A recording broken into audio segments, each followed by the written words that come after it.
Po, game number 2 later po between F1 Ferrari versus Boleros, who will win the championship trophy, the coveted trophy po ng PLBL, the coach Ryan Crown.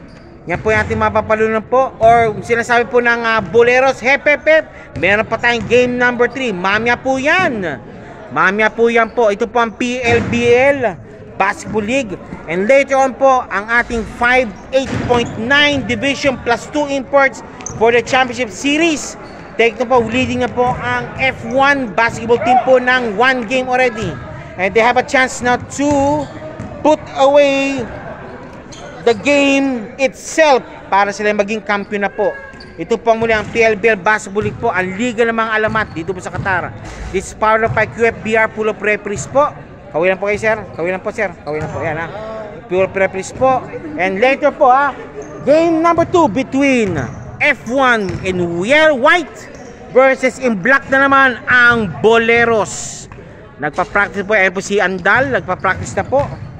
Sa kabila naman, ayan si Pesarillo and company. Yan. Repolyo. Pesarillo. Cabello. Si Fulay. Ayan, na po sila. Kompleto na po sila. Nasa si Big Mac. Wala si Big Mac. Yan si Cabello and company po. Si Cabello, sir. Kayo lang. Okay. Di na ako mag-interview. Ano, para no. Okay. And dito na sa kabilang yan. Si Andal po naman. Andal along with Mansueto. Yan, si Mansueto rin. Nandyan rin po si Mansueto. Diyan si Miranda.